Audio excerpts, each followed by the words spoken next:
Hey everyone, so today's video is going to be all about class registration and creating your schedule for college or university.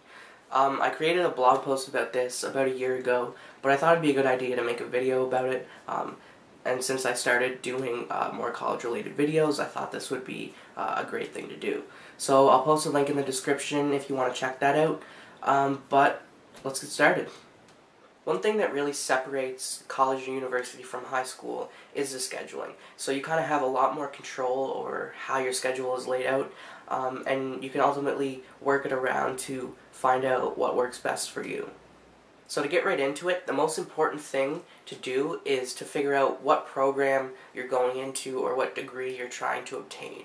So with this, you can then find the list of classes that you need to take, and once you find those classes, then you're really ready to start the process of creating your schedule. So the first step in the process is to find the master list of all the classes that are being offered, and just look for the ones that you're required to take, and notice all the names of the classes, the descriptions, and all the times that they're being offered. And if the school has listed the buildings or the classroom numbers, even the instructors, that's just a bonus as well.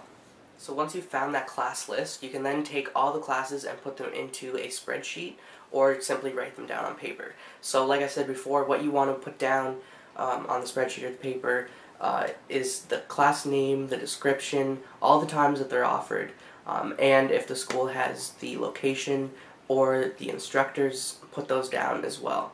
So basically you're trying to minimize all the scrolling and looking through that huge list of hundreds of classes just to find the ones that you're looking for. So you're basically taking all the classes that's required, compiling them into one big list. And also if you have labs or tutorials or extra lectures or things like that that you're required to take with a specific class, also get down all the same information that I just said, the name, the times, the professor, the location, all that stuff. So write that down for the labs or the tutorials or the lectures, things like that. Put that on the same list underneath the subject that it kind of goes with. So the next step is to really just try to break down the classes even further. So this step's kind of optional, and depending on the situation, sometimes it doesn't work. But I'll just kind of give you an example so I can kind of explain it a little bit better. So when I was going to create my schedule for university, one of the physics classes, actually the physics class for both semesters, is only offered at one time. So if that is only offered at one time, then obviously I'm not going to take another class at that same time as that physics class, because I then won't be able to take the physics class. So if you have a class that's only offered on one day at one time, and say you have another class that's offered on the same day at the same time with multiple time options, then get rid of that one so that you kind of have it narrowed down a little bit further. Also, you can do this with the professors or instructors if they have those listed as well. I definitely recommend going to ratemyprofessor.com. That's what I did. So basically, if you don't know what that is, just students go on and rate their professors based on how hard they grade, or if they're easy to understand, if they have good notes and things like that. So with that, you can say if you have one class that's taught by two different professors, you can go on ratemyprofessor.com and see. You might find out that everyone likes Professor A a lot better than Professor B.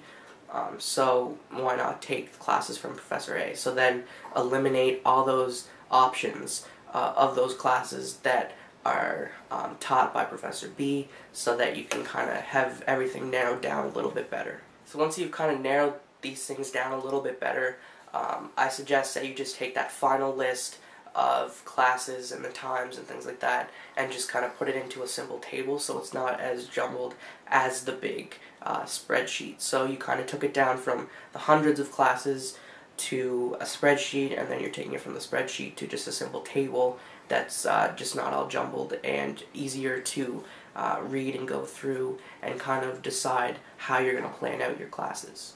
So the next step really is to create a schedule template just with some boxes. You can do this on paper and list the times on the side, and really this is where you're going to start filling in those classes and seeing what kind of works and what doesn't. So at this stage you also have to ask yourself a couple questions. just to narrow things down a little bit more. So one of the first questions that you could ask yourself would be, are you a morning person? So would you rather get up early, have all your classes in the mornings, and then have the rest of your day off? Or are you not a morning person, and do you want to sleep half the day and then maybe go to your classes late afternoon or in the evening? Another question, which is kind of related to the morning person type thing, but would you kind of want to finish your classes before lunch? So would you want to have them more compact and finish everything before lunch, have the rest of your day off again, or would you rather have them kind of after lunch and spread out more so that you're not trying to rush from class to class, or you can have time in between classes to do homework and things like that? So you also have to ask yourself, which days do you really not want to have a lot of work on? So it could be, do you not want to have a lot of work at the end of the week and then at the beginning of the week? So maybe you don't want to schedule as many classes on Fridays and Mondays. You know, you want to enjoy your weekend and you don't want to have a lot of classes starting of the next week. So maybe you want to schedule the bulk of your classes on like Tuesday, Wednesdays, and Thursdays. This next one only applies to a certain amount of people, but would you not want to schedule a lot of things on like a Friday afternoon in case you live close to home and you kind of want to go home for the weekend or something like that, or take an extended weekend trip away? So obviously those are just a few kind of questions that you can ask yourself that I thought of. There's obviously a lot more, but they'll just kind of help you narrow down your classes a lot better and kind of see, you'll be able to work around your schedule a little bit better and kind of have everything the way that you want it and what's going to work best for you. So the final step really in creating your schedule is just putting all those classes into your template, kind of working them around and seeing what works and finalizing everything. Also another tip, if you have those labs or extra lectures or tutorials, I would wait till the end to schedule those, because usually there's a lot more time options available for those, so they kind of work around everything else. So you want to get your core classes scheduled first, and then work your labs or any extra lectures or things like that. You want to work those around after you get your core classes scheduled.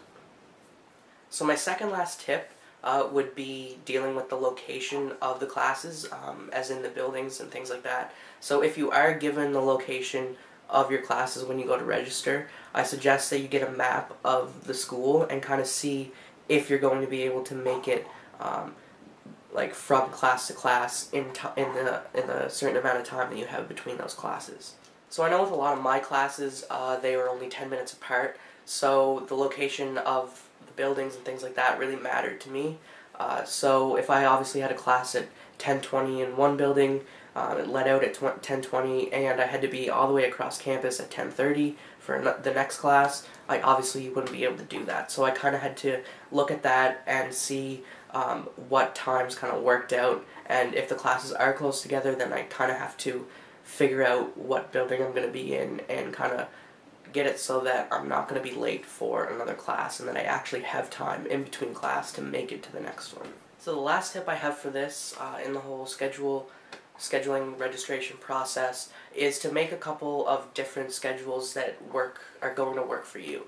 So, you know, have like different mock-up schedules that are going to definitely work, and just have as a backup in case when you go to register a couple of classes are full, so that in that way you'll have another schedule with a combination of those classes at different times so that it could work, or you'd have a schedule with totally different times so that you could kind of use that one in case the others are full. So that's basically my last tip for that.